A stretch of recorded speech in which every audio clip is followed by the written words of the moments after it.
Ben, thanks very much for speaking to us here at Entertainment.ie. Pleasure. Pleasure indeed. And first off, just want to ask you, you've played a couple of pretty iconic roles thus far in your career, the Prince Caspian and Dorian Gray, but is Neil McCormick, is he top of the list? He definitely is, you know. Yeah. Yeah. I've found myself in this position where I'm playing characters from novels, from books, and this is the best character I've found. I was sitting actually in my trailer in Australia doing the Voyage of the Dawn Treader movie. Right. And so I'm in there in my suede boots and my leather outfit and my sword, you know, uncomfortably on the sofa. And I started reading the Killing Bono script. I just found myself giggling on every page and That's a good sign, laughing at the exploits of this plonker that is Neil McCormick. And I thought I have to. And by about page 4, I was on my feet, like doing an Irish accent in my Caspian outfit, like doing an Irish accent, talking to myself, and that's always a good sign.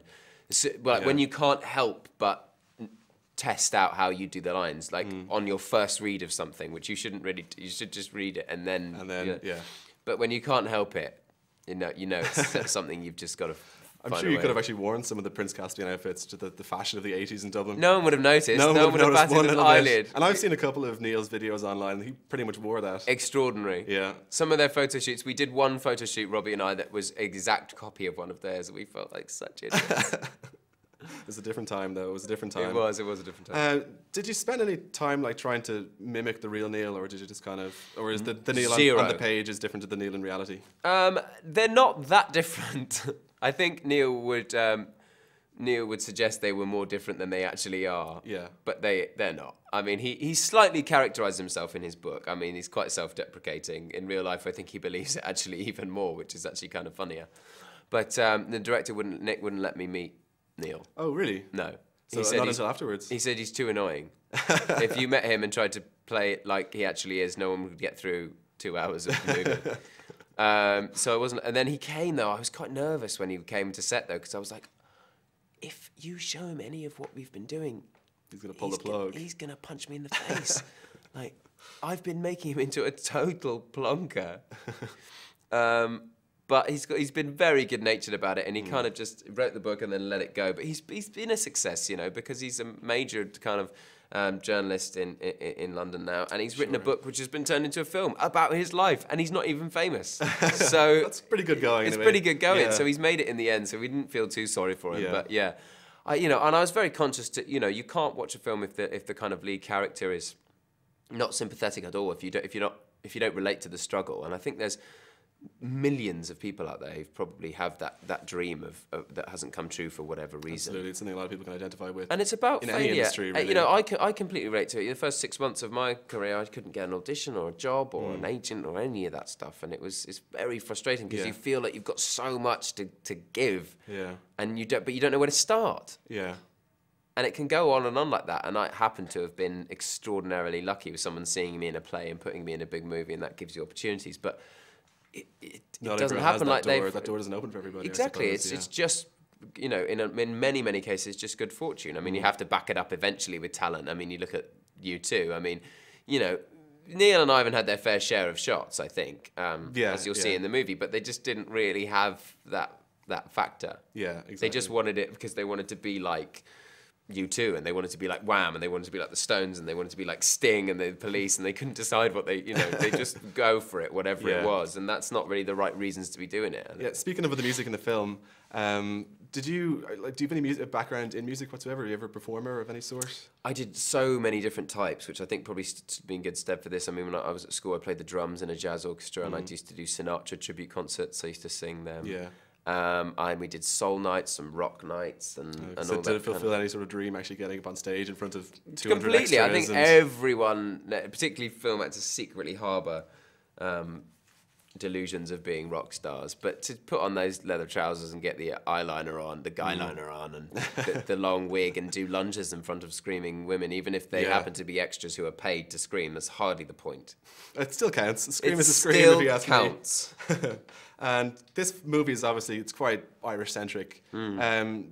did you have to do a lot of adapting, not just to the accent, I mean, but with the phraseology and the Irish humour? Weirdly, I stayed in the accent the whole time that I was in Belfast shooting, and you know, I was hanging out with Robbie and whatever, and you find yourself saying things you wouldn't normally say.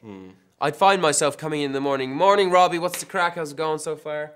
And you think, what am I saying? Yeah. I don't say that. And it takes a few weeks when you finish to kind of remember what your voice is like and remember what kind of things you normally say. Yeah, thinking in your head in an Irish accent or something. Yeah, you do. You start, you know, morphing. Now, having seen a few videos of Neil on his shook-up days and stuff online, I have. He cut something of a, how do we say this, eccentric figure on stage. Yeah. I think I outdid him, though. Did you really? Did you try and like go for the Jagger or the Bowie, or did you just like try and do the Neil McCormick? I absolutely wanted to take little pieces of whoever I could. Like I was for the first track in the school, I'm very much channeling that Jagger, the Jagger chicken. Yeah. The kind of pouty chicken arms thing he does. I'm channeling a bit of that, and I'm doing it in the voice as well. And then there's a kind of reggae number which is very sting and very like slightly squinty thing he does. and then I'm sort of. We do this gig in a strip club, and we're in these kind of weird quiffs and shirts, and I'm channeling that kind of weird David Hyde dancing with the. He does that dance with the ball and chain where he kind of drags himself, and I wanted to try and squeeze. I'm not sure if it made it into the film, but there are some extraordinary moves that finally my terrible dancing is being used for the greater good, which is to make people laugh because it's another thing for the CV. It's always my dancing has always made people laugh. But this time it was on purpose. Yeah, okay. I see the point. Just want to ask you one final question. I asked this to Nick and Neil inside as well. You've shared some scenes with Pete Postlethwaite in his final film performance. What memories will you take from working with him? Well, I mean, it was just an extraordinary experience. I mean, we knew it was something special when it was there because he was very sick, and he'd chosen to use his whatever time he had left, and you didn't know. It could have been years, but we didn't know what it was at the time, and he'd chosen to keep challenging himself and keep working and keep busy and work with Nick, who he'd known for a very, very, very long time. They'd never managed to do a movie together. And playing a new character, he said to me, "I'm 64 and I've never played a gay character, and I'm having fun with it, and I'm just going to go for it." And he totally did. Yeah. And he just has a completely natural ability to look you in the eye and. Whatever he says, you absolutely believe it, whatever it is. And you would have thought that's an obvious thing for an actor to have as a talent, but actually it's not. And not a lot of actors have that, and he really, really, really does. Picked up over time. So I just feel very grateful, really. An honour. Okay, that's great. Well, listen, Ben, thank you very much for taking the time to speak to us. Thanks a lot. Cheers.